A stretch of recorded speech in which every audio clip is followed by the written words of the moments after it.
খান জাহান আলী মাজার বাংলাদেশের অন্যতম একটি ঐতিহাসিক নিদর্শন, যেটি বাংলাদেশের বাগেরহাট জেলায় অবস্থিত। খান জাহান আলী বাগেরহাটে আসেন ধর্মপ্রচারের জন্য। হ্যালো ভিউয়ার্স, কেমন আছেন সবাই? আশা করি অনেক অনেক ভালো আছেন। আজকে আমরা ভ্রমণ করতে যাচ্ছি বাংলাদেশের অন্যতম একটি ঐতিহাসিক নিদর্শন, যেটি বাগেরহাট জেলায় অবস্থিত খান জাহান আলী মাজার। মাজারের মেন গেট অতিক্রম করে আমরা চলে যাচ্ছি মাজারের দিকে। কিছুটা পথ হাঁটলেই আমরা মাজারের দেখা পাবো।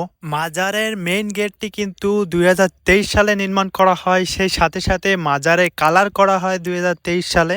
হযরত খান জাহান আলীর জন্ম ভারতে হলেও তিনি কিন্তু বাগেরহাটে আসেন ধর্মপ্রচারের জন্য। তিনি কিন্তু ঐতিহ্যবাহী ৬০ গম্বুজ মসজিদ নির্মাণ করেন।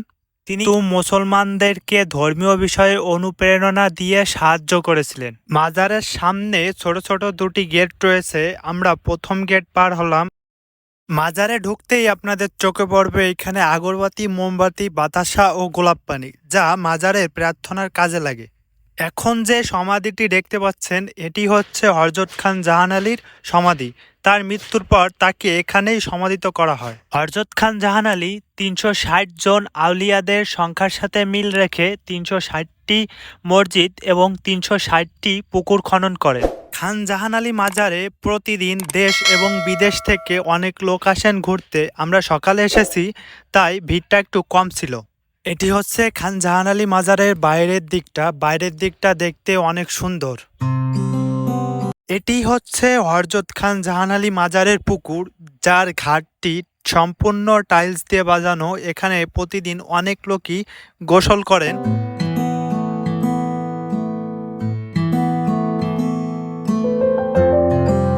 এটি সেই পুকুর যেখানে হযরত খান জাহান আলীর পোষা একটি কুমির ছিল। কুমিরটিকে প্রতিদিন লোকজন মানত করে হাঁস, মুরগি ইত্যাদি খাওয়াতো। কুমিরটি কিছুদিন যাবৎ মারা গেছে। কুমিরটিকে জাদুঘরে রাখা হয়েছে। মাজারের পাশে অনেকগুলো দোকান রয়েছে, সেখানে ঝিনুকের তৈরি অসংখ্য জিনিস পেয়ে যাবেন আপনারা। এখানে কাঠ দিয়ে তৈরি অনেক জিনিস রয়েছে, যেগুলো বাচ্চাদের খেলার জন্য বা বাড়ির অন্য অন্য কাজে ব্যবহার করা যেতে পারে। ভিডিওটি কেমন লাগলো অবশ্যই কমেন্টে জানাবেন। ভিডিওটি যদি ভালো লেগে থাকে, চ্যানেল থেকে দেখলে চ্যানেলটি সাবস্ক্রাইব করে পাশে থাকবেন। আর যদি পেজ থেকে দেখে থাকেন, পেজটি ফলো দিয়ে পাশে থাকবেন। দেখা হচ্ছে অন্য কোনো নতুন ব্লগে।